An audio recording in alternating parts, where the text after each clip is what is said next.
안녕하세요. 책 읽어드리는 집사 백종환입니다. 오늘은 첫눈에 반한 그 남자가 휠체어를 타고 있었다는 러브 스토리를 전하고자 합니다. 그 사람, 휠체어를 탄 남자와 어렵게 결혼을 했지만 7년 전 이혼을 갈망하면서 부르짖었다는 이 책의 작가 권지명 사회복지사. 당신을 만나지 않았더라면입니다. 그녀는 사회복지사 부모님 딸로 30년, 또 본인 사회복지사로 23년을 살아왔다고 합니다. 책의 제목이 당신을 만나지 않았더라면인데요. 이 러브스토리는 나는 이혼하면 안 되나요? 라고 항변을 하다 결국 이혼하지 못하고 또다시 7년이 지난 지금 그녀는 다시 고백하고 있습니다. 당신을 만나지 않았더라면. 첫 페이지를 여는 순간부터 의외였는데요. 작가의 이야기가 아니라 그 남자의 이야기로 이 책은 시작합니다. 그리고 두 번째 이야기도 그 남자의 어머니 이야기입니다. 첫 번째, 두 번째 이야기를 읽으면서 큰 호흡을 하지 않으면 결코 다음 장을 넘기기 쉽지 않았음을 먼저 고백합니다. 권지명 작가는 사회복지사라고 했는데요. 프로 작가였습니다. 다음 장을 기대하게 하는 긴장감은 마치 아침 드라마와 같은 표현력 초조함으로 독자들을, 아니 우리 장에게 식구들을 소름 돋게 만들기에 충분했습니다. 무슨 일이 일어난 것일까요? 백종환의 목소리로 들어봅니다. 첫 번째 이야기입니다. 난 네게 반했어. 사람 많은 설명회장이었습니다. 지루한 사업 설명이 끝나고 마지막 질의응답 시간이 되었습니다. 한 남성이 마이크를 넘겨받아 질문을 했습니다. 귀를 쫑긋하게 만드는 맑고 또랑또랑한 목소리였습니다.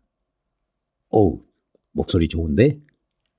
이틀 후에 있을 행사 준비 때문에 마음이 바빴기에 서둘러 돌아갈 채비를 하고 있었습니다. 그런데 잠시 후 그 목소리가 등 뒤에서 들렸습니다.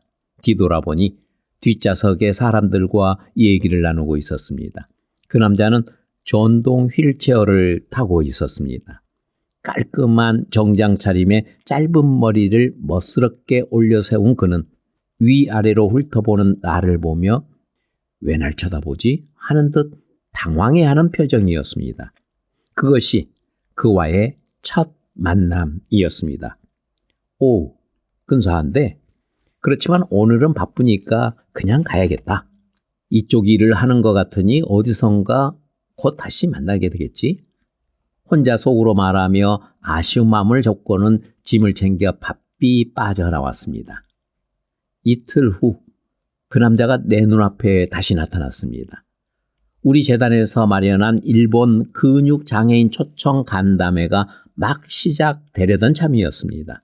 마치 드라마의 한 장면처럼 엘리베이터 문이 열리며 등장하는 그의 얼굴 뒤로 후광이 비추었고 놀란 마음에 나도 모르게 소리쳤습니다.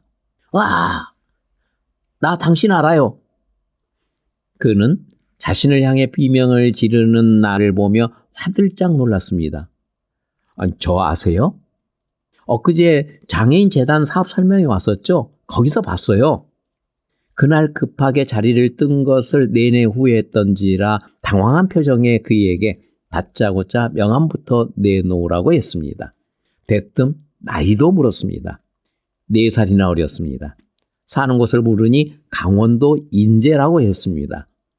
나이도 너무 어리고 집도 멉니다. 그쯤 해둬야겠습니다. 그러나 모든 신경이 온통 그에게 쏠렸습니다. 간담회 내내 계속해서 그 남자를 살폈습니다. 행사 마지막 순서로 단체 사진을 찍을 때 뻘쭘해하는 그를 불러 휠체어 탄 다른 참석자들과 함께 앞쪽에 서도록 자리 정돈을 해주고는 슬쩍 그의 뒤에 가서 섰습니다. 왠지 모를 설렘이 가슴을 가득 채웠습니다. 다음 날 행사 사진을 메일로 받고 싶다며 그에게 전화가 왔습니다. 우리 홈페이지에 행사 후기도 올리는 센스까지 갖춘 그에게 감사 인사를 전하고 메일 주소를 다시 받았습니다. 네이트였습니다. 즉시 그의 싸이월드 미니 홈피를 둘러보기 시작했습니다. 그가 얼마 전 어머니를 수혜로 여의었다는 사실을 알게 됐습니다. 이런 아픔이 있었구나. 위로의 댓글을 남긴 후 나만의 탐색전이 본격적으로 시작됐습니다. 채팅을 하면서 8월에 떠났던 래프팅 일행을 봤다는 얘기도 들었습니다. 점점 흥미로워졌습니다. 그런데 가만 생각해 보니 그의 관심이 내가 아닌 다른 직원에게 있을 수도 있겠다는 생각이 들었습니다. 며칠 후 그에게서 연락이 왔습니다. 친구와 서울에 올 일이 있다며 휠체어로 진입할 수 있는 숙소를 아는지 물었습니다. 그러면서 저녁 식사를 같이 할 수 있냐고 물었습니다. 다른 직원의 이름을 대며 혹시 같이 나올 수 있냐고도 물었습니다. 그럼 그렇지. 그런데 막상 저녁 식사를 하는 내내 대화 상대는 나였습니다. 술 한잔 기울이며 서로의 마음을 알아차렸습니다. 지난 여름 인재 수혜 소식이 매스컴에 연일 보도되면서 전국에서 도움의 손길이 계속되었습니다. 그의 작은 부모님은 이제 우리는 너희를 자식으로 여길 테니 너희도 우리를 부모라고 생각해 라고 하셨습니다. 작은아버지의 도움으로 편의시설을 갖춘 새집을 지은 후 기숙사를 떠나 새집에서 살기 시작했습니다. 수재의원금과 후원금으로 휠체어를 실을 수 있는 개인 차량도 마련해 이동의 자유로움을 얻었지만 그 대가가 어머니를 잃은 값이라고 생각할 때마다 그의 가슴이 미어졌습니다. 집도 차도 생겼지만 어머니를 잃은 상실감은 무엇으로도 채워지지 않았습니다. 삭발했던 머리카락이 돋아나던 어느 날 계속 이대로 살면 안 되겠다. 뭐라고 하자. 라는 생각이 들었고 마침 서울에서 열리는 한국장애인재단 지원사업 설명회에 참석하게 되었습니다. 멀리 인제까지 조문 와주었던 근육장애인협회 임원들이 보이길래 감사한 마음을 전하던 참에 그분들이 간담회 행사를 알려주며 꼭 참석하라고 했습니다. 우리의 만남은 그렇게 우연과 우연이 이어진 것이었습니다. 그날 전동 휠체어에 앉은 그가 왜 그렇게 근사해 보였을까? 알다가도 모를 일이었습니다. 그도 자신에게 적극적으로 관심을 표현하는 내가 싫지 않았다고 했습니다. 그리고 속으로 생각했다고 합니다. 저 여자가 나한테 마음이 있다면 사진 찍을 때 분명 나를 챙길 것이고 내 옆으로 올 것이다. 아니나 다를까 나는 그의 뒤에 섰고 다음 날부터 그는 바빠지기 시작했습니다. 머리를 굴리다가 행사 사진을 핑계로 전화를 한 것이었고 일부러 다시 이메일 주소를 알려줬습니다. 이제 곧 그녀는 나의 싸이월드를 살필 것이다. 난 그의 각본대로 움직였고 그는 다음 작전을 개시했습니다. 연이은 서울행에 구시렁대는 친구를 위해 그의 이상형인 직원과의 만남도 주선해 주기로 한 것입니다. 모든 것은 그의 치밀한 두뇌 회전의 결과였습니다. 우리는 매일매일 전화통화와 화상 채팅을 했고 그는 일주일에 한 번 서울에 왔습니다. 서울에 오기 위해서는 어쩔 수 없이 운전해주는 친구를 늘 대동해야만 했습니다. 다행히 친구는 엄마의 잃고 정신 놓았던 그를 위해 투덜대면서도 따라 나섰습니다. 내 앞에 그를 데려다 놓고는 슥 사라졌다가 집에 돌아갈 때쯤 다시 나타났습니다. 우리는 수많은 얘기를 나눴습니다. 시간이 지날수록 보통 인연이 아니라는 생각이 들었습니다. 그래, 이건 운명이야. 그에게 한없이 빠져들었습니다. 그러나 그는 나에게 적절한 거리를 두는 것 같았습니다. 어떤 때는 나를 엄청나게 좋아하는 것 같은데 어떤 때는 나에게 아쉬운 것 하나 없는 듯 행동합니다. 이 남자 뭐지? 그해 12월 크리스마스가 다가올수록 옆구리가 시려지는 외로운 솔로들의 심장에 불을 지펴줄 미혼 장애인 1일 데이트 행사 준비에 박차를 가하고 있었습니다. 벌써 2번이나 큰 호응을 얻었던 행사였고 이번에는 참가 문의가 많았습니다. 행사장은 풍선 아트로 예쁘게 꾸미고 전문 헤어 디자이너 팀을 초빙해서 화사한 메이크업과 함께 멋진 헤어스타일링도 해줍니다. 커플들을 위해 사전에 준비해 놓은 휠체어 데이트 코스 지도 또한 제공하게 됩니다. 설레는 마음으로 행사에 참가한 남녀 장애인 20명, 비장애인 20명이 자기소개한 후 데코레이션도 하고 초청 공연도 보며 서로를 살핍니다. 마음에 드는 상대를 1순위, 2순위 적어내고 매칭해 커플이 되면 둘만의 데이트가 시작됩니다. 마무리는 다 같이 한자리에 모여 파티를 즐길 수 있도록 준비했습니다. 이후 애프터는 그들 몫입니다. 나와 썸을 타던 이 남자를 떠보기 위해 행사에 참여해 볼 테냐고 슬쩍 물었습니다. 후회하지 않겠냐며 덥석 나가겠다고 합니다. 괘씸했지만 물어본 내 잘못이었습니다. 2006년 12월 23일 토요일 아침부터 부산을 떨며 준비한 1일 데이트 행사장으로 한껏 멋을 부린 그가 들어왔습니다. 속으로 이를 갈면서도 모른 척하며 접수하고 자리를 안내했습니다. 사회자의 노련한 진행으로 1부 순서가 끝이 나고 드디어 마음에 드는 상대를 적어내는 커플 매칭의 시간이 되었습니다. 참가자들이 적어낸 쪽지들을 거두어 진행 요원들과 함께 펼치기 시작했습니다. 한 장 한 장 펼치던 내 손은 떨리기 시작했습니다. 모든 여성 참가자에게 1순위로 선택받은 그 남자. 그럼 이 남자는 누굴 적었을까? 역시 모든 남성 참가자들이 1순위로 적은 그녀의 이름이 적혀 있었습니다. 그렇게 둘이 커플이 되었습니다. 데이트를 떠나는 그의 입이 귀에 걸리는 것을 보았습니다. 뒤풀이 파티를 준비하며 속이 타들어가고 있는 나를 발견합니다. 한 팀, 2팀 커플들이 돌아오기 시작했고 그들이 가장 늦게 도착했습니다. 커플 게임에도 적극적이고 얼굴에서 웃음이 떠나지 않았습니다.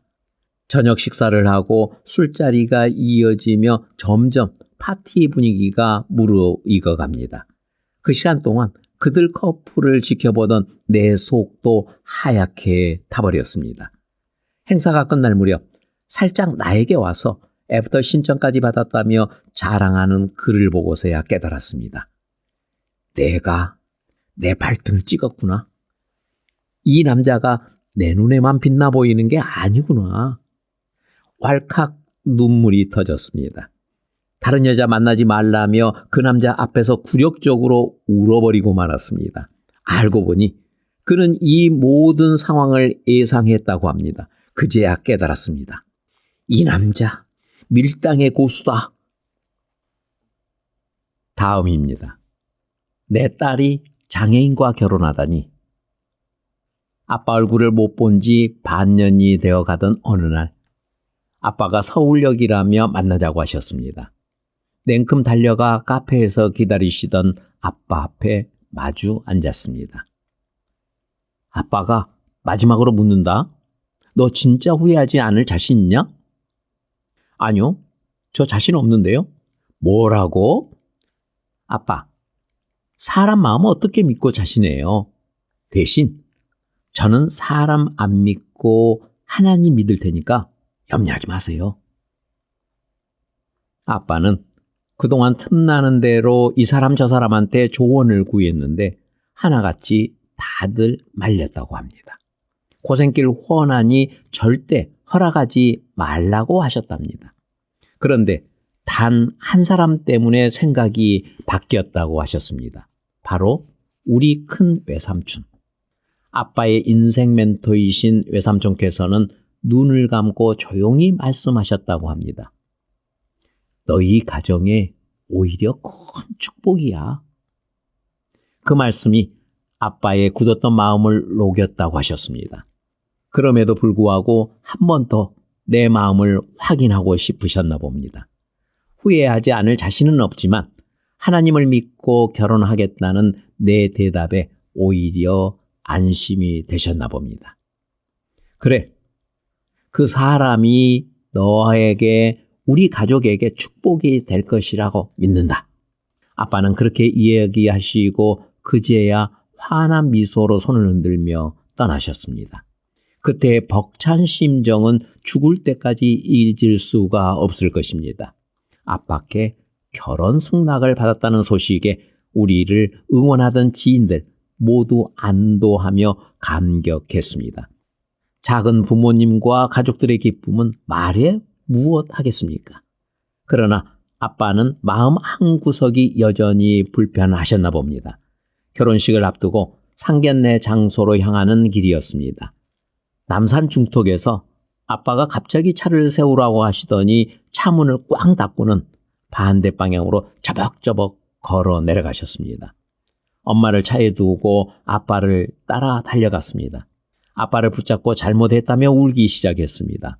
아빠는 가던 걸음을 멈추고 서울 시내를 내려다보며 숨을 고르셨습니다.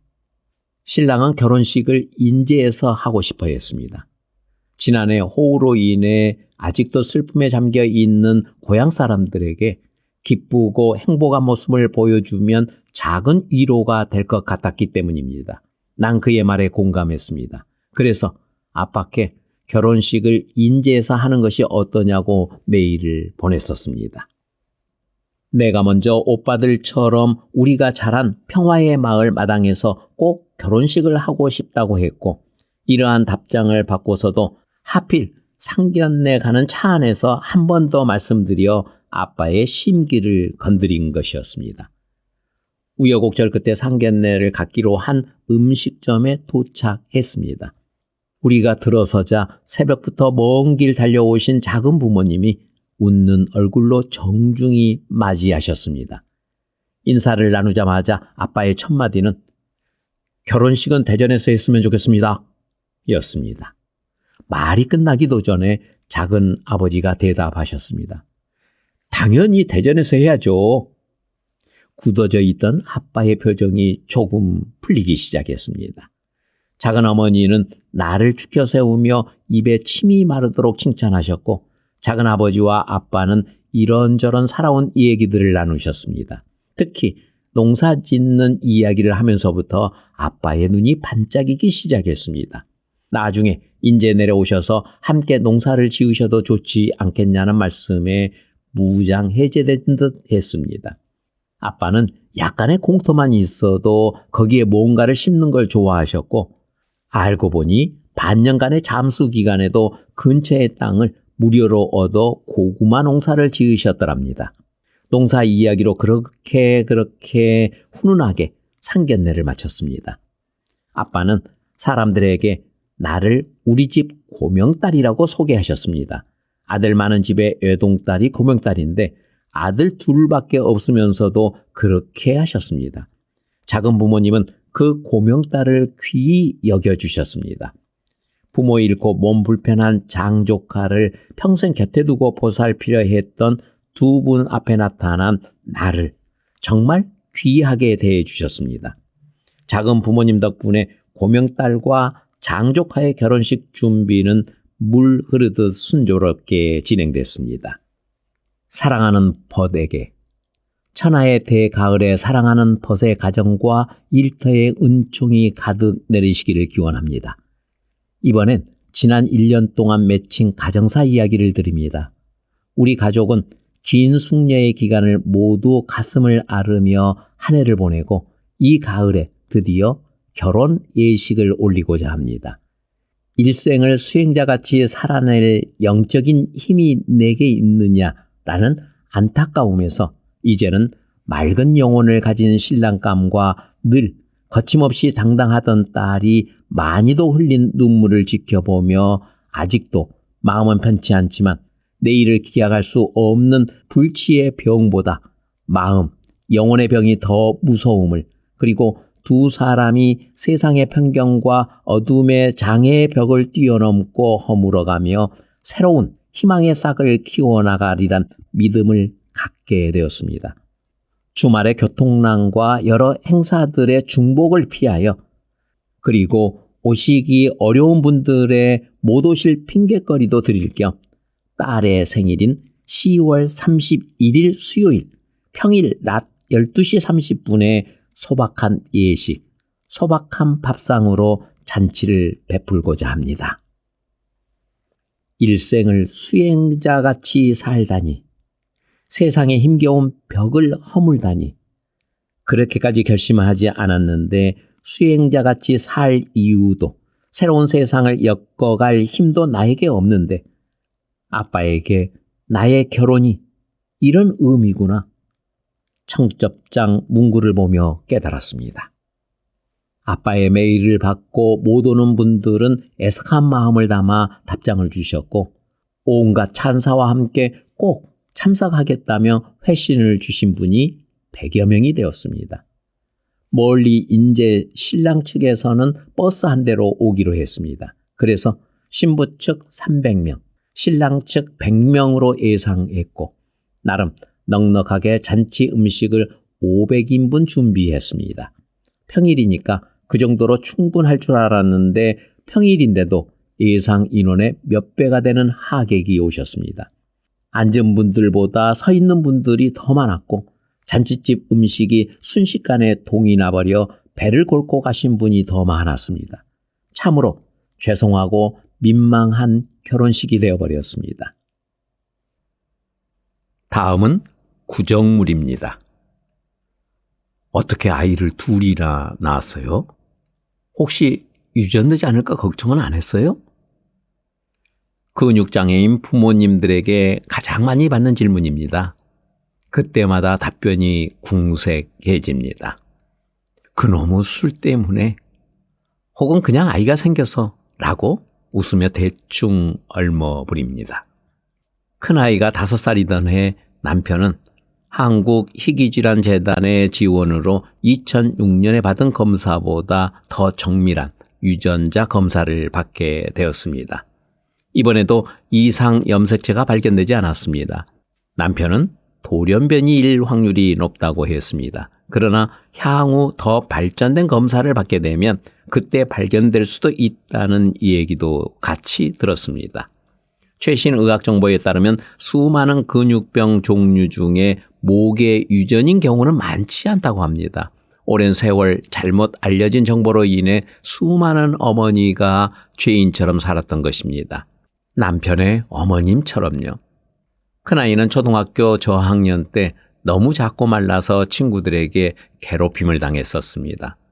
남편은 살이라도 찌우자며 많이 먹이기 시작했고 아이는 무럭무럭 자라서 비만아가 되었습니다. 덩치가 커지니 더 이상 친구들에게 밀리지 않게 되었지만 얼마 전 학교에서 실시한 건강검진 결과 간 수치가 높다며 재검사 받으라는 연락이 왔습니다. 근육장애가 있는 남편도 간 수치가 높습니다. 남편에게 충격적인 소식이었고 나 역시도 긴장했습니다. 당장 가까운 소아청소년과에 가서 혈액검사를 받으면서 심근경색, 근이양증, 다발성 근염 등 근육 이상 질환 여부를 확인할 수 있는 CPK 검사도 추가로 요청했습니다. 결과는 정상이었습니다. 간 수치가 높은 것은 비만 때문인 것 같지만 그래도 모르니 대학병원에 가서 정확한 검사를 받으라고 했습니다. 혹시나 하는 마음으로 찾아간 대학병원에서는 근육병과 관련성은 없어 보인다 했습니다. 둘 다 가슴을 쓸어내렸습니다. 내가 지어준 남편의 별명은 걱정인형입니다. 늘 걱정이 많습니다. 나는 제발 쓸데없는 걱정 좀 하지 말라며 타박하기만 했지 두 아이를 키우는 내내 남편의 속마음은 몰랐었습니다. 우리 부부는 대화가 많았습니다. 같은 회사에 다녔고 인맥도 겹치고 관심사도 같으니 늘 수다스럽게 많은 얘기를 나누며 살아왔습니다. 그러나 정작 임신과 출산 그리고 육아의 과정에서 남편이 어떤 마음으로 살아오고 있었는지 나는 몰랐습니다. 한 번도 제대로 묻지 않았고 남편도 나에게 얘기하지 않았었습니다. 최근에야 그때로 돌아가 기억을 더듬으며 남편과 이런저런 얘기를 많이 나누게 되었습니다. 내가 잊고 있었던 지난 기억, 남편의 희미해진 기억 조각들을 둘이서 함께 맞춰보는 시간을 가지며 그간 몰랐던 남편의 오랜 괴로움과 처음으로 직면하게 되었습니다. 남편은 아이를 키우며 느낀 감정을 하나의 단어로 표현했습니다. 구정물 같다고. 고여 있을 때는 그저 맑은 듯 보이지만 누군가 흔들어버리면 바닥에 깔려있는 오물들이 다 일어나며 본래대로 혼탁해져 버리는 구정물. 부디 그 물이 흔들리지 않기를, 눈에 보이는 맑은 모습 그대로만 유지되기를 간절히 바라면서 살아왔다고 했습니다. 구정물이라니 뒤통수를 맞는 것 같은 느낌이었습니다. 그 오랜 세월 간절했던 그의 마음과 기도를 난 왜 몰랐었을까? 그렇다면 나는 어떤 마음으로 살아왔을까요? 나 역시도 내 마음을 제대로 들여다보지 않은 채 살아왔다는 것을 깨달았습니다. 나는 우리 아이들이 건강한 것으로 믿었습니다. 아무 일 없으리라고 믿었습니다. 그것은 믿음이라고 착각했던 것 같습니다.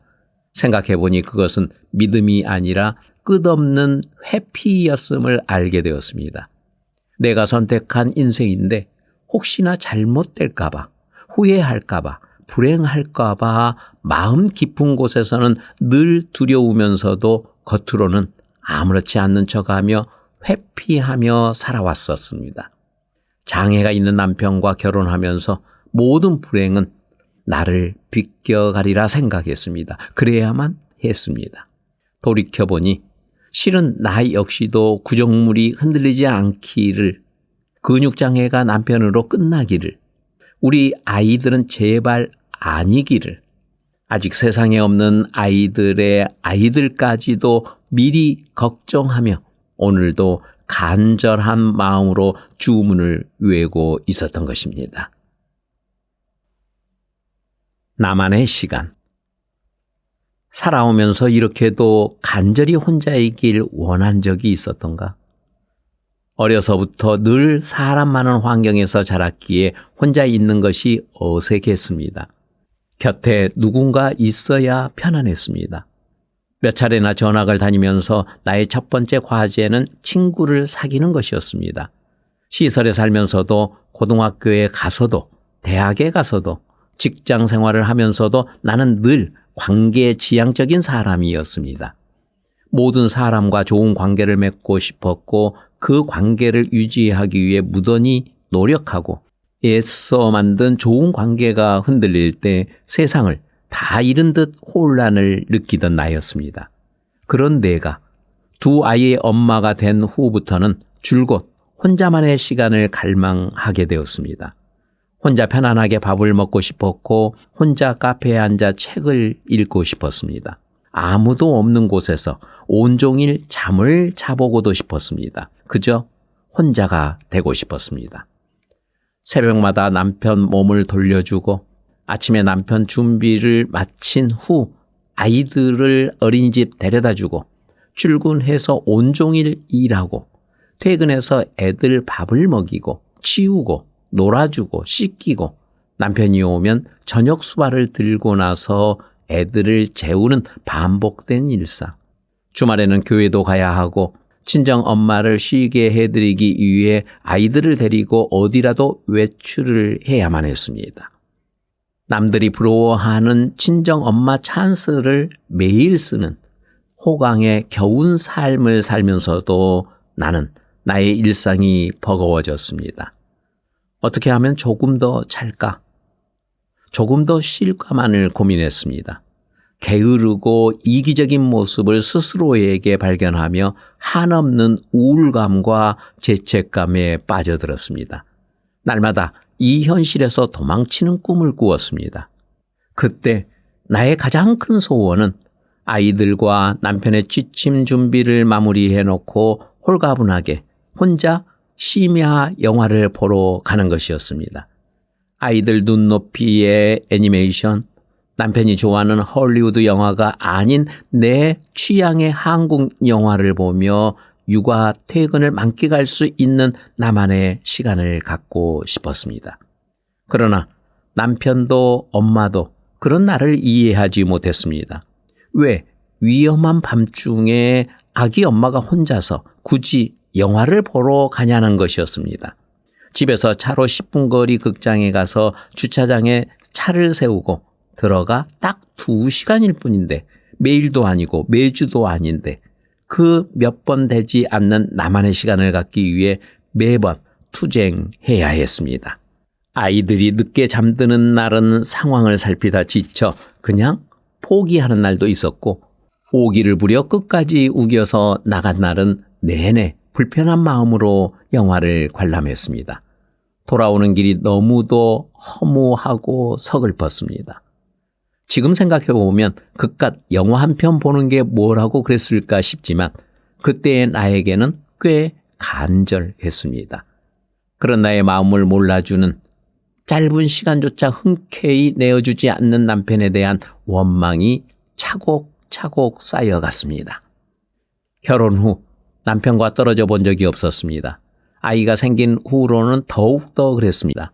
다들 이렇게 살 거라며 스스로 다독이면서도 자유로운 삶을 꿈꾸던 내가 현실에선 어두운 감옥에 갇혀버린 것 같았습니다. 혼자만의 시간은 이대로 영영 돌아올 것 같지 않아 숨이 턱턱 막혔습니다. 그러던 중 활동 지원 서비스 시간이 늘었고, 남편과 몇 년 전부터 친하게 지내던 동생이 활동 지원사를 하게 되었습니다. 평일 아침 시간과 저녁 시간에 나를 대신할 사람이 생긴 것입니다. 이제 나의 일상은 꽤 여유로워질 텐데 이상하게도 질투가 났습니다. 동생이 불편하게 느껴지고 마음에 안 들었습니다. 남편을 빼앗긴 것 같다는 감정이 일어났습니다. 한편으로는 자유를 원하면서 다른 한편으로는 남편에게 더 이상 내가 필요 없어진 것 같다는 허탈감과 상실감으로 몇 개월을 헤매었습니다. 그때쯤부터 내 눈에 남편이 오만해 보이기 시작했습니다. 아내인 나보다는 동생의 보조를 받는 것이 더 편했는지 그의 얼굴이 환해지는 듯 했습니다. 말도 잘 듣고 운전도 가능하고 힘도 센 활동 지원사가 생겼으니 이제 더 이상 나에게 아쉬울 게 없겠지 싶었습니다. 대학 시절 미국으로 어학연수를 갔다가 교통사고를 당해 경추 손상을 입은 지인이 있습니다. 가끔 한국에 오면 우리와 함께 식사를 하곤 했는데 그는 아내와 활동 지원사는 분리되어야 한다고 주장했었습니다. 활동 지원을 하면서 배변 처리까지도 아내가 하게 되면 성욕이 없어지지 않겠냐면서, 글쎄 총각인 그의 말에 우린 아무렇지 않다고 답했었습니다. 정말 그랬었습니다. 오히려 우리는 그때 몸이 멀어지며 마음도 멀어지게 된 것이 아니었을까? 상대를 향해 미운 마음이 들다가도 어쩔 수 없이 스킨십을 하다 보면 자연스럽게 마음이 풀리는 경우가 많았습니다.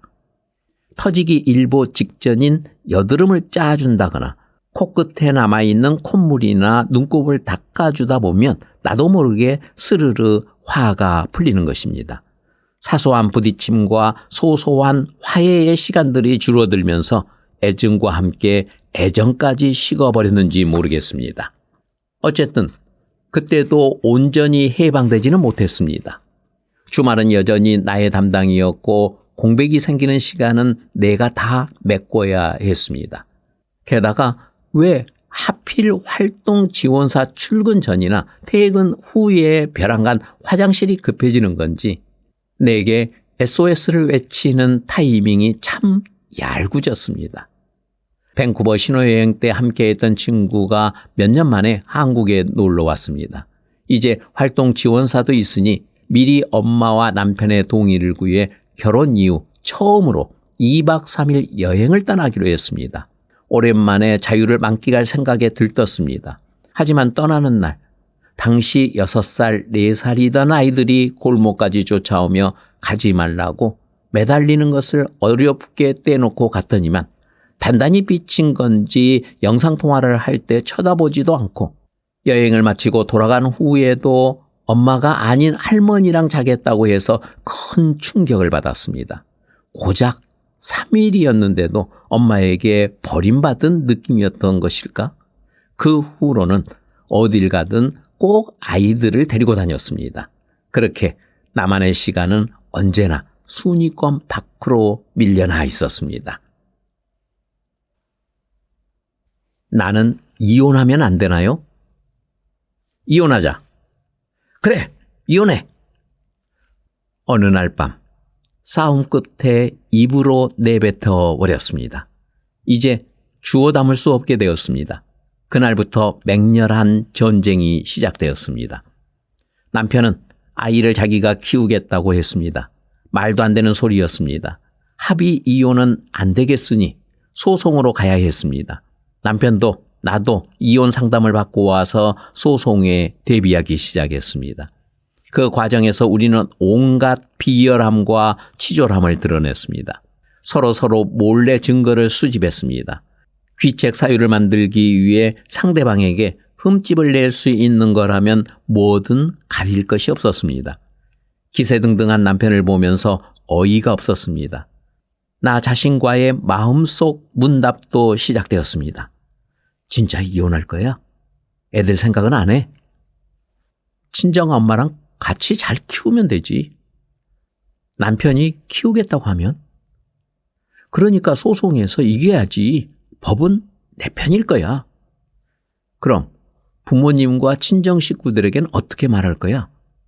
좋다고 우겨서 결혼해놓고서 이제 와 이혼? 부모님 가슴에 진짜 대못을 박으려고?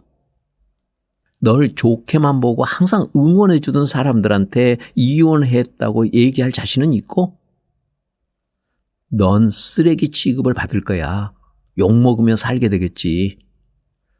온갖 생각이 올라오며 이제라도 마음을 바꾸라고 나를 말렸지만 결국 감정이 이성을 이겨버렸습니다.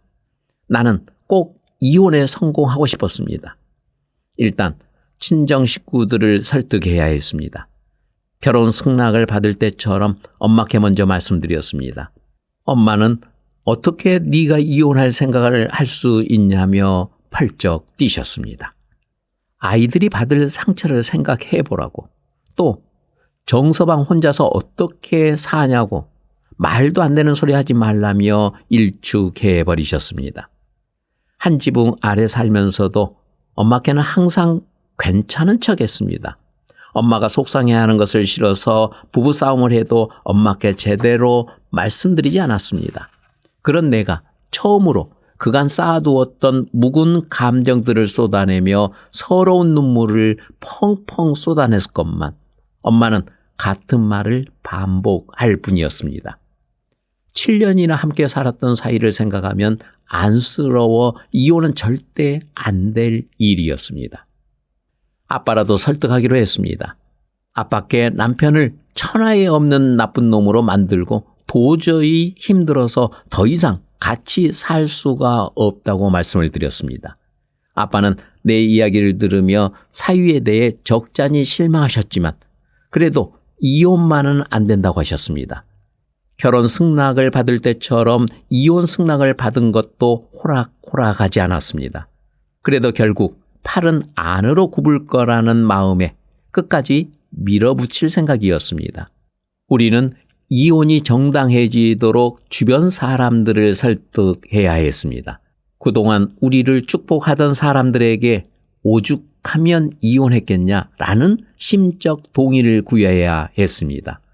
결혼식 때 축사를 해 주셨던 백 선생님은 어떻게든 화해시키려고 노력하셨지만 둘 다 눈에 뵈는 게 없었습니다.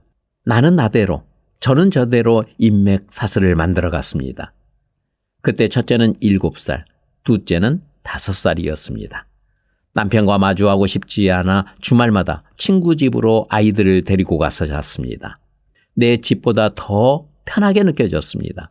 그날도 여느 때처럼 짐을 챙겨서 나가려고 하는데 아들이 그날따라 가기 싫다고 했습니다. 평소에 그 집 가서 노는 것을 정말 좋아했던 아들인데 그날은 가지 말자고 계속 버티는 것이었습니다. 내 손을 잡고 끌어당기더니 방에 들어가서 나를 가르쳤습니다. 아빠 자리는 여기, 엄마 자리는 여기야. 동생 자리는 여기, 내 자리는 여기야. 잠은 자기 자리에서 자는 거야. 알았지, 엄마?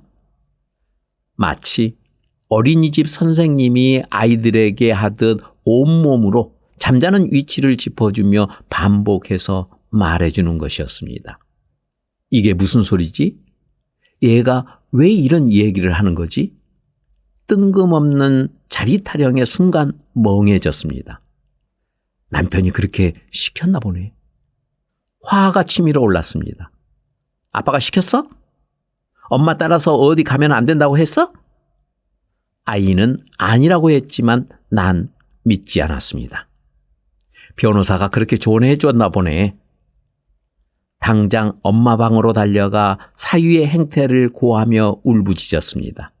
엄마는 그날 마치 미친 사람처럼 날뛰는 나를 보고 너무 놀라셨습니다. 남편은 애들한테 그렇게 말한 적도 없고 그런 일이 있는 줄도 몰랐다고 합니다. 아무것도 모를 거라고 생각했던 아이는 하루하루 긴장하는 상황 속에서 불안했을 거고 자기만의 표현으로 가족을 지키려고 한 것이었습니다. 엄마라는 나는 도대체 무슨 짓을 하였던 걸까? 두고두고 부끄럽고 후회되는 시간들이었습니다. 엄마는 함께 상담소를 운영하셨던 소장님께 전화해 상의하셨습니다. 소송비 때문에 부담이 되었던 나에게 소장님은 즉시 전화하셔서 이혼 소송을 도와주겠다고 하셨습니다.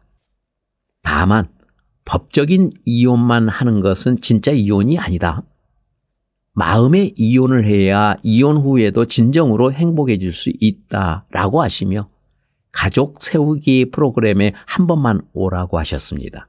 그러면 이혼 소장도 써주고 이혼 절차를 돕겠다고 하셨습니다.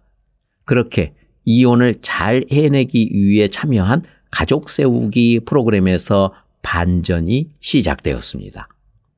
서울대학교 한 강의실에서 열리는 가족 세우기 워크숍, 친정 엄마와 함께였습니다. 강의실에는 30여 명의 사람이 둥글게 둘러앉아 있었습니다.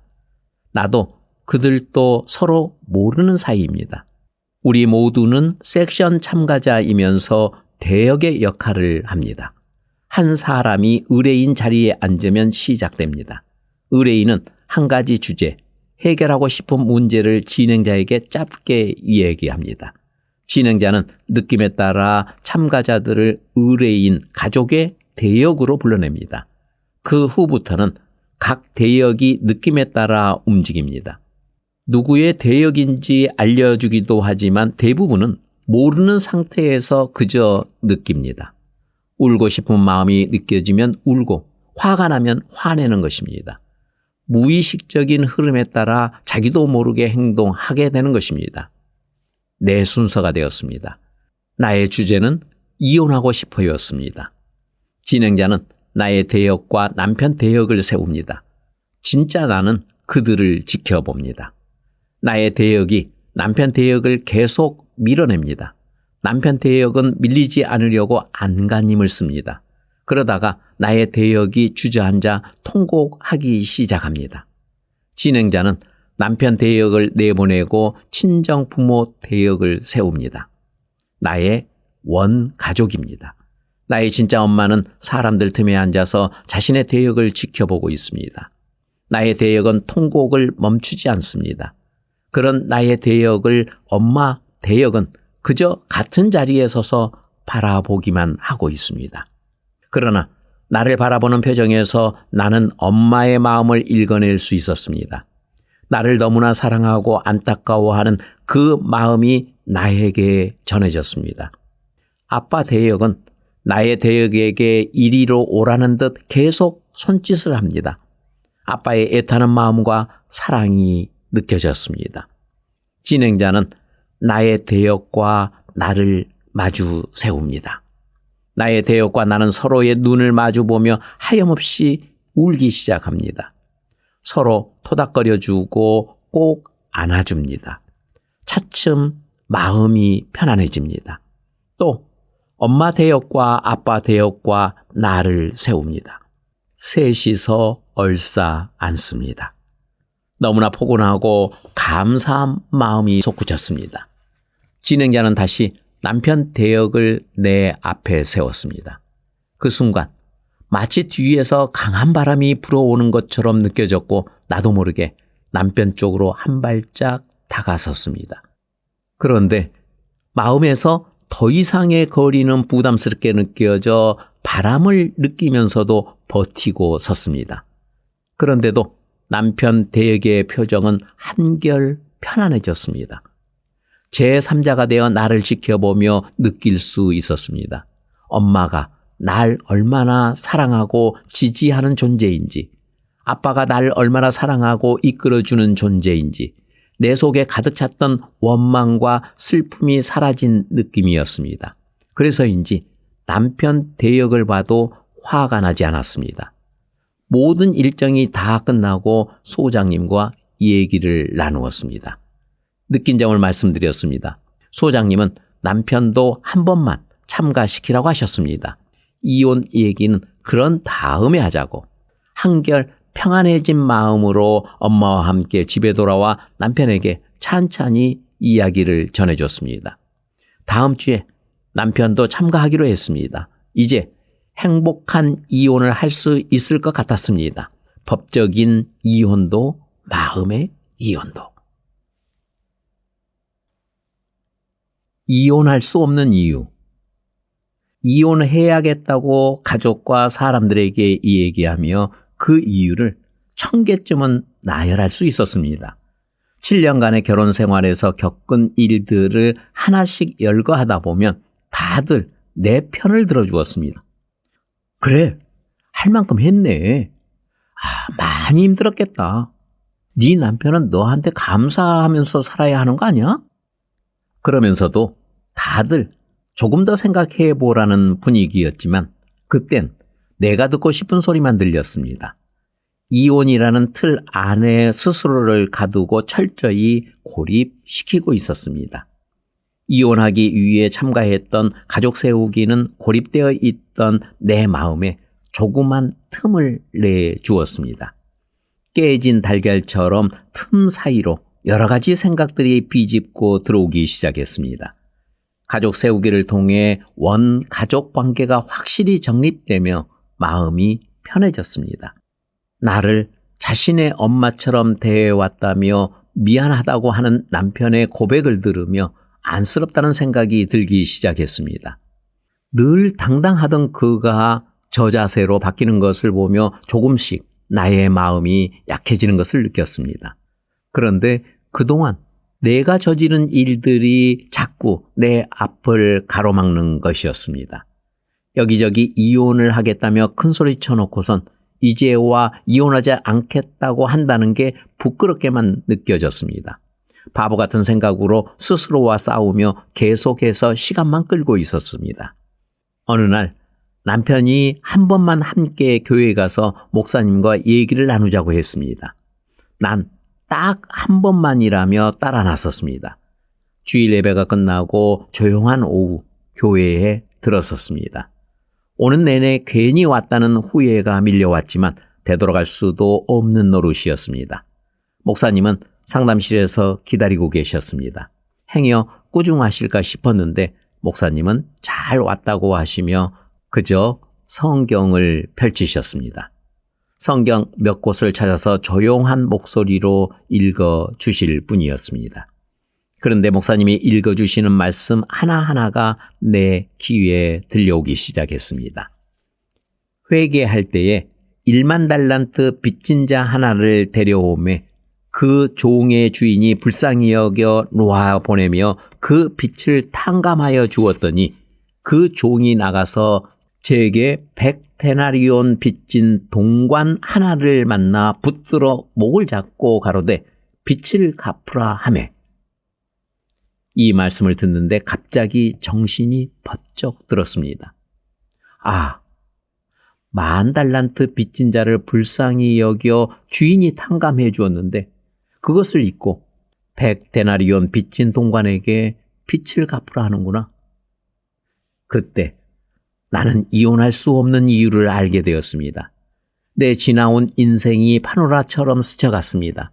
인생의 순간순간마다 나와 함께 하신 하나님이 떠올랐습니다.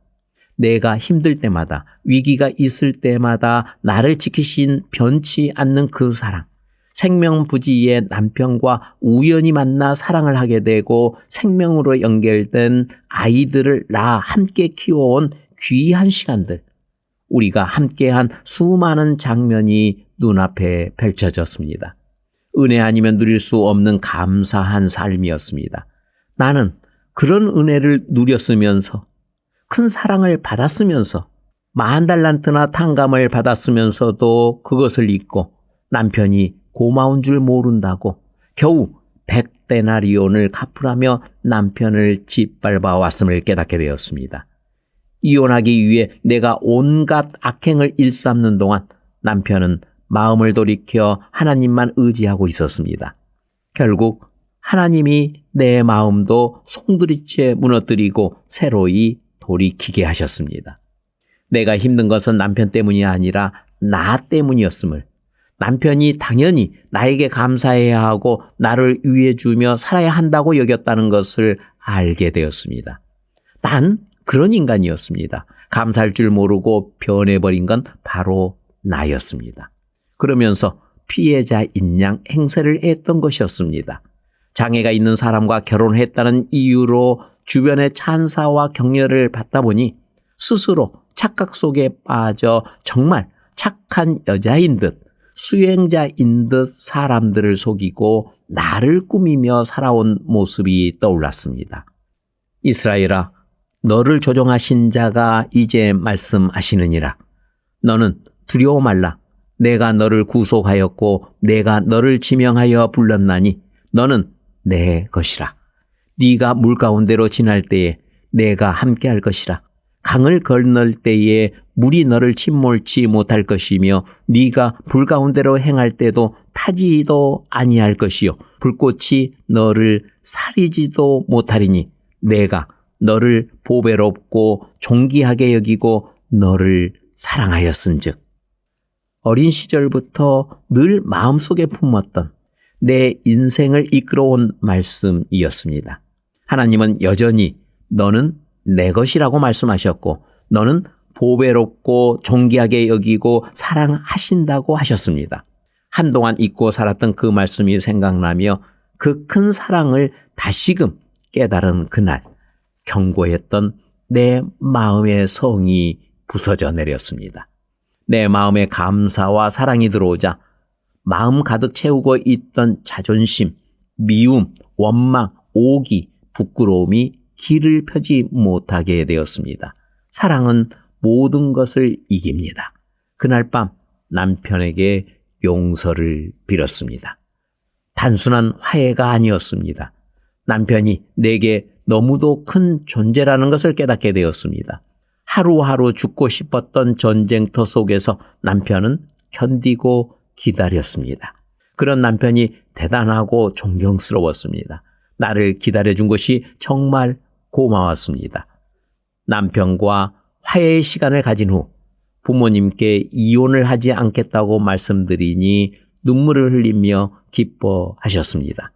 이혼하기 위해서는 1000가지 이유가 필요했지만 이혼하지 않기로 하니 그 어떤 이유도 필요 없었습니다.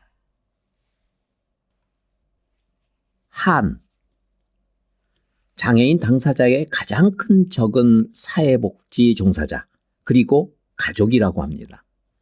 장애인의 자기 결정권을 방해하는 가장 가깝고 강력한 존재. 난 둘 다 해당이 됩니다. 남편의 가족인 나는 남편의 자기 결정권을 늘 침범했습니다.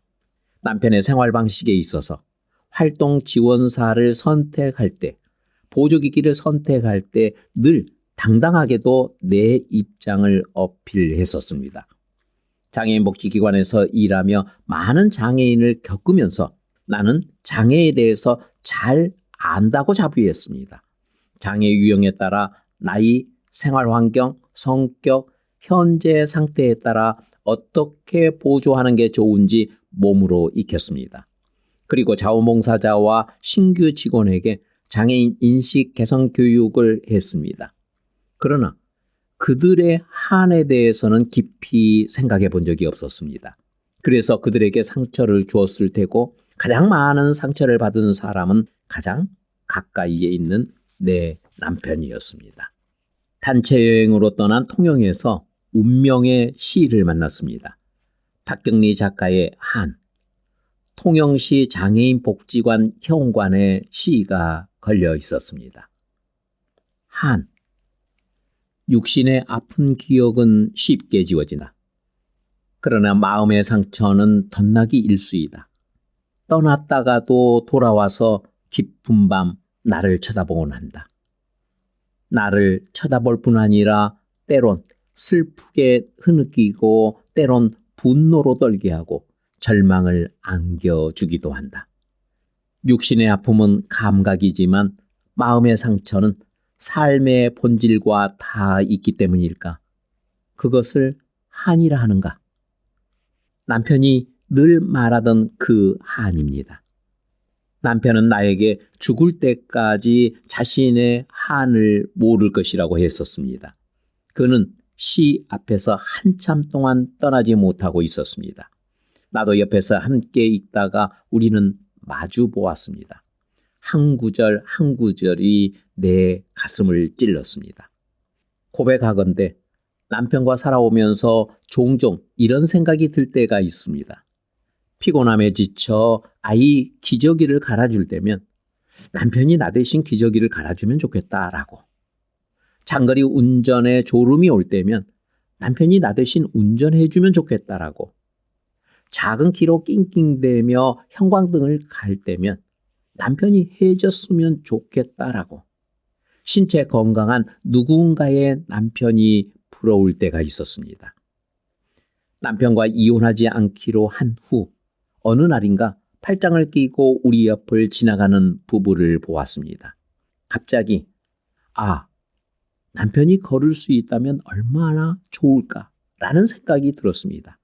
그 전까지 부러워했던 그런 바람이 아니라 남편도 얼마나 걷고 싶을까였습니다. 남편도 나와 나란히 팔짱을 끼고 걷고 싶을 것입니다. 남편도 전동 휠체어 조이스틱이 아닌 운전대를 잡고 싶을 것입니다. 남편도 아이들과 마음껏 뛰어놀고 싶었을 것입니다. 불편한 몸 안에 갇힌 남편의 서름과 아픔이 느껴지자 눈물이 핑 돌았습니다. 나는 죽기 전에라도 남편의 한을 알 수 있을까? 장애뿐 아니라 그 누군가의 한을 진심으로 알 수 있을까? 코로나로 인해 이혼하지 않기로 했지만 서로의 바닥까지 봐버린 마음의 상처를 회복하는 데는 사실 긴 시간이 필요했습니다. 다시 서로를 믿어주고 안아주기까지 많은 우여곡절이 있었습니다. 나는 이혼 위기를 겪으면서 많이 변했다고 생각했지만 남편은 그때 나에게 실망했던 모습이 생각날 때면 힘들어 했었습니다. 아빠와의 마지막 시간이 우리 부부에게는 다시 마음을 합치는 소중한 시간이 되었지만 그 후로도 몇 차례 남편은 이혼 얘기를 꺼내 내 속을 뒤집어 놨었습니다. 그럴 때마다 남편에게 이제 우리 생에 이혼은 없다며 꿈도 꾸지 말라며 큰 소리 쳤었습니다. 그런데 그런 남편이 더 이상 할 말이 없도록 만들어버린 사건이 터졌습니다. 2020년 12월 남편이 코로나 확진을 받은 것입니다. 회사 건물에서 코로나 확진자가 나와 선별 진료소로 가는 중이라는 남편의 연락을 받았습니다. 설마 코로나겠어? 다음 날 아침 양성 판정이 나왔다며 엄마 모시고 아이들이랑 빨리 검사 받으러 가라며 연락이 왔습니다. 심장이 쿵 하고 내려앉았습니다. 남편은 직장이 서울이라 평일에는 서울에 원룸을 얻어 활동 지원사와 생활하고 주말에는 경기도에 있는 집으로 와서 가족과 함께 지냈습니다. 지난 주말 온종일 고아낸 사골곰탕을 함께 먹고 아이들과 한 방에서 자고 TV로 영화도 보고 주말 내내 꼭꼭 붙어 있었는데 온 가족이 밀접 접촉자였습니다. 다행히 가족 모두 음성, 나도 음성이었습니다. 그러나 그날 밤부터 내 몸은 확진자인 남편과 함께 있게 되었습니다. 근로지원인과 활동지원사 모두 음성 판정을 받았지만 자가격리 조치를 받아 남편 혼자 온종일 굶고 소변통도 못 비운 채 휠체어에 앉아 마냥 기다려야 했습니다. 병상이 나오지 않아 12시간째 이송 대기 중이라고 했습니다. 그 상황에서 대책은 나밖에 없었습니다. 나도 외출이 불가능했지만 보건당국의 승인을 받고 남편에게 향했습니다. 떠나기 전에 아이들을 앉혀놓고 상황을 설명하고 성경 말씀을 나누었습니다. 함께 기도하는데 왜 그리 눈물이 나는지 아이들과 부둥켜 안고 엉엉 울었습니다. 곧 팔순이신 친정엄마가 아이들을 전담 케어하셔야 했습니다. 나 여호와가 말하노라. 너희를 향한 나의 생각은 내가 아나니 재앙이 아니라 곧 평안이요 너희 장래의 소망을 주려 하는 생각이라. 너희는 내게 부르짖으며 와서 내게 기도하면 내가 너희를 들을 것이요 너희가 전심으로 나를 찾고 찾으면 나를 만나리라. 늘 어려운 일이 있을 때마다 의지했던 이 말씀을 아이들에게 읽어주며 재앙이 아니라 평안이 올 것이라고 말하면서도 내 마음은 두려움과 슬픔으로 빠져들었습니다. 아이들을 집에 두고 짐 챙겨서 남편에게 향하는 내내 눈물이 멈추질 않았습니다. 닭똥 같은 눈물을 뚝뚝 흘리며 쫓아나와 안아주던 딸 아이의 모습이 계속 떠올라서 가슴이 미어졌습니다. 코로나로 인한 사망 소식이 뉴스에서 연일 쏟아지고 있을 때여서 정말 두려운 마음이 컸었습니다. 이대로 아이들을 못 보고 나도 병원에 실려가고 죽게 되면 어떡하지? 혹시 남편이 죽으면 어떡하지? 끝이 없는 생각이 이어지면서 두려움에 계속 눈물만 흘렸습니다. 이대로 남편을 대하면 안 될 것 같아서 차를 세우고 교회 사모님께 전화를 드렸습니다. 두려운 마음이 사라지고 진정이 됐습니다. 문 앞에서 보건소에서 받아온 방역복을 껴입고 장갑 끼고 소독제를 뿌리고 들어갔습니다. 남편은 그제야 용병과 끼니를 해결했습니다. 100% 나도 감염될 것이지만 혹시 모르니 갑옷처럼 갑갑한 방역복에 마스크까지 낀 채로 잠자고 생활해야 했습니다. 병실이 나지 않아 비좁은 방구석에서 대기해야만 했습니다. 5일째 날이 돼서야 서울의료원 중증병동에 입원했습니다. 집 안에 갇혀 있으면서 남편은 가만히 있지 않았습니다. 페이스북에 실시간으로 상황을 알린 것이 온라인상에 퍼지면서 장애인 단체들이 국가인권위원회 앞에서 집회를 하였고 그 결과 취재 요청이 이어졌습니다. SNS와 언론 보도 덕이었을까요? 다음 날 바로 입원하게 된 것입니다. 남편은 구급차로 이동하고 난 전동 휠체어를 싣고 뒤를 쫓았습니다. 병원 앞에서 휠체어를 내려준 후 다시 코로나 검사를 받은 후 하루 더 혼자 지냈습니다. 다음 날 음성이라는 보건소 문자를 받고는 또 눈물이 쏟아졌습니다. 5일 만에 아이들이 있는 집으로 복귀했습니다. 혹시 몰라 집 앞에서 또 방역복을 껴입고 들어가 아이들을 마음껏 안아주고는 다시 방에서 나 홀로 격리 생활을 시작했습니다. 남편은 기저귀를 차고 침대에 누워 있어야만 했습니다. 워낙에 깔끔한 신분이라 제대로 씻지도 못해 힘들겠다 싶었습니다. 그런데 입원 다음 날 음성 판정을 받았습니다. 재검사에서도 또 음성 판정이 나왔습니다. 그래서 바로 퇴원했습니다. 이건 분명 첫 번째 검사가 오진이었다며 합리적 의심을 했는데 의사는 그럴 수가 없다고 했습니다. 희박하지만 확진인데 음성이 나오는 경우는 있어도 음성인데 양성이 나오는 경우는 결코 없다는 것입니다. 결론은 바이러스가 몸에 들어왔는데 활동하지 못하고 사멸해 버렸다는 것입니다. 기저질환자인 남편인데 정말 기적 같은 일이었습니다. 그는 그날부터 자유의 몸이 됐습니다. 그런데 확진자와 함께 지냈던 나는 일주일 더 연장되었습니다. 억울했습니다. 눈물로 맞이한 코로나19. 그러나 남편이 코로나에 걸린 것이 우리 가정의 큰 축복이었습니다. 친정엄마의 건강을 허락해 주심이 얼마나 든든하고 감사한지, 어리기만 했던 아들이 제대로 장남 노릇하며 잘 지내준 것도 감사, 겁쟁이 딸이 코로나 검사도 잘 받고 자기 할 일 알아서 하고 가족에 대한 애정 표현이 더욱 많아진 것도 감사, 남편이 접촉한 사람들 모두 음성이어서 다른 사람들에게 피해 주지 않는 것도 감사, 남편이 페이스북에 사적인 내용을 올리는 게 못마땅했었는데 그 페이스북을 통해서 정말 많은 사람에게 위로와 응원을 받고 그것이 다른 장애인들에게 필요한 작은 변화를 이끌어낸 것도 감사, 온통 감사뿐인 날들이었습니다. 가장 감사한 것은 남편의 변화였습니다. 코로나 덕분에 남편은 위기가 왔을 때 함께 해줄 수 있는 사람은 자신의 아내뿐이라는 것을 절실히 깨달았고 그 후로 만나는 사람마다 그때 일을 얘기해주며 아내에게 평소에 잘하라며 으쓱거렸습니다. 나 역시 남편에게 꼭 필요한 존재라는 것을 새삼 알게 되었습니다.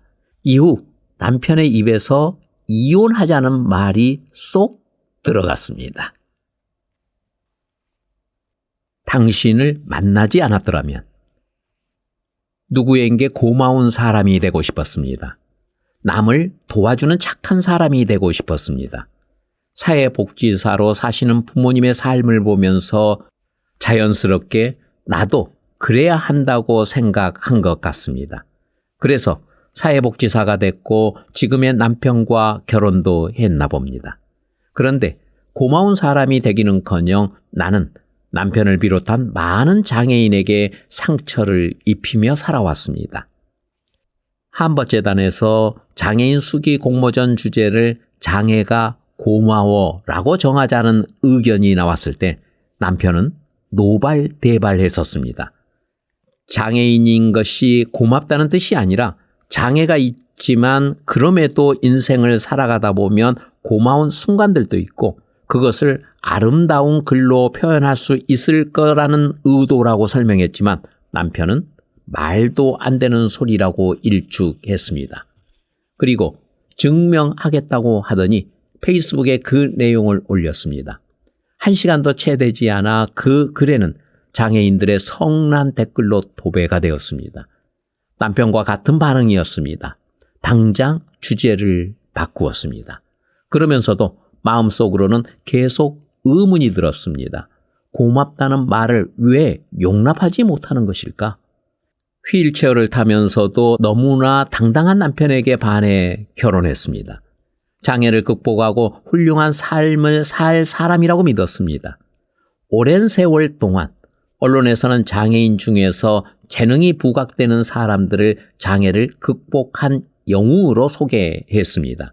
나 역시 그 말에 속아 장애를 극복할 수 있는 것으로 여겼습니다. 그것은 대단한 착각이었습니다. 장애는 극복할 수 있는 게 아니었습니다. 15년 결혼 생활에서 우리를 힘들게 했던 건 결코 극복할 수 없는 장애를 두고 상처 주고 상처받은 우리의 마음이었습니다.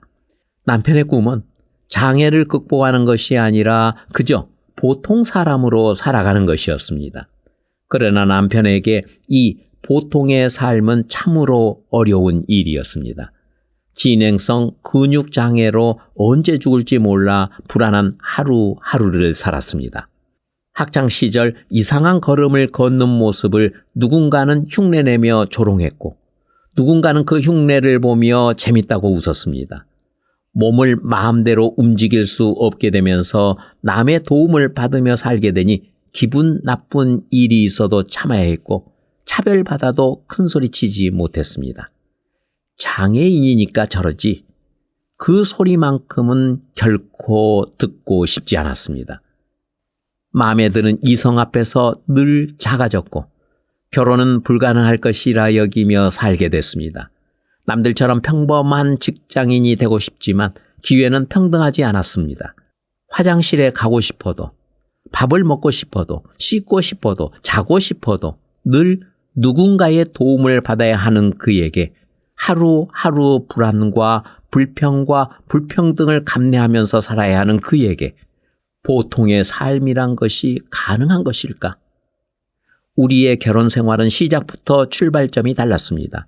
남편은 늘 아내의 도움을 받아야 하니 내 눈치를 봐야 했을 것입니다. 그러면서도 자존심을 지켜내야 했을 것입니다. 나는 아이들에게 늘 아빠 먼저를 가르쳤고 가장의 권위를 세워줬다고 자부했습니다. 사실 그것은 진심으로 남편을 우선으로 하는 것이 아니라 엄마로서의 위력이 통할지 않을 때를 대비한 일종의 저축 같은 것이었는지 모릅니다. 위력이 안 먹힐 때는 위계로 누릴 수 있다는 생각이 깔려 있었습니다. 그러면서도 남편을 위하는 척했습니다. 나의 도움을 받아야 하는 남편은 나에게 고마워해야 한다고 생각했습니다. 그런데 내 눈에 그는 도무지 고마워할 줄을 모르는 것 같았습니다. 결혼 생활에 있어서 가장 중요한 것은 사랑이라고 생각했습니다. 그러나 이제 생각해 보니 사랑보다 더 중요한 것은 서로에 대한 고마움이 아닐까 합니다. 결혼 7년 만에 이혼 위기를 겪으며 과연 우리가 사랑했던 것이 맞는지 의심했고 꺼져버린 사랑의 불씨는 영원히 되살아나지 않을 것 같았습니다. 다행히 이혼하지 않기로 하면서 우리는 서로에게 한없이 미안해졌습니다. 그러면서도 한동안 어색한 사이가 되었습니다. 갈기갈기 찢어졌던 부부의 마음을 접착처럼 붙여준 것은 고마운 마음이었습니다. 이혼하려던 마음을 접고 나를 잡아준 남편이 고마웠습니다. 그리고 내 마음이 바뀔 때까지 기다리며 가정을 지켜준 것도 고마웠습니다. 남편 역시 내가 마음을 바꿔 고맙다고 했습니다. 그 후로 물 한 잔에도 고마워했고 어디든 동행해 주는 것도 고마워했습니다. 아주 사소한 것부터 시작된 고마움은 점차 눈덩이처럼 불어나기 시작했습니다. 친정아빠가 돌아가셨을 때 곁에서 큰 힘이 되어준 남편이 고마웠습니다. 남편이 코로나에 걸렸을 때 감염의 위험을 무릅쓰고 함께 해준 나에게 고마워했습니다. 서로에게 고마워할 일은 무궁무진했고 고마운 마음은 쌓일수록 더욱 단단해졌습니다.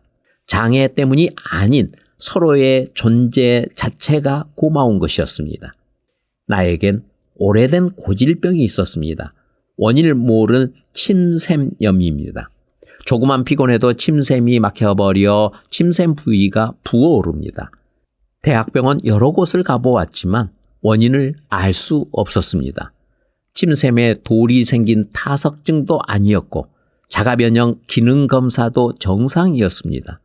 침샘이 부어오를 때마다 매번 침샘을 손가락으로 눌러 짜내다 보니 턱 밑 피부가 거무스름하게 변해버린 지경이었습니다. 한두 시간 아무것도 안 하고 누워있으면 그제야 침샘이 가라앉기 시작합니다. 이렇게 고통의 세월을 살고 있었는데 올해 초에 남편이 내 침샘염을 기도 제목으로 기도하던 중 우연히 침샘 내시경이 국내에 도입되었다는 기사를 발견했습니다. 당장 예약하고 수술을 받았습니다. 교회에서 남편의 얘기를 듣고 목사님이 말씀하셨습니다. 남들이 보기엔 이 부부는 아내가 남편을 걱정해야 할 것 같은데 몸 불편한 남편이 불편하지 않는 아내를 걱정하고 있다고, 얼마나 아내를 사랑하는지 보인다고 하셨습니다. 정말로 남편은 내 걱정을 많이 합니다. 그것은 날 사랑하기 때문일 것입니다. 피 한 방울 섞이지 않는 전혀 남인 누군가가 내 인생에 들어와 나보다도 더 나를 아끼고 사랑해 주는 것입니다. 7년 전 나는 남편을 원망하며 부르짖었습니다. 당신을 만나지 않았더라면. 그때의 그 말은 후회의 말이었습니다. 7년이 지난 지금의 나는 다시 고백합니다. 남편을 만나지 않았더라면 나는 이보다 더 가슴 벅찬 사랑의 감정을 느껴보지 못했을 것입니다. 생명의 끈으로 연결된 소중한 우리 아이들을 얻지 못했을 것입니다. 인생의 참맛을 지금껏 깨닫지 못하고 있을 것입니다. 하나님과 세상에 감사한 것이 얼마나 많은지 모른 채 살아가고 있을 것입니다. 16년 전 그날, 그 시간, 그곳에서 당신을 만나지 않았더라면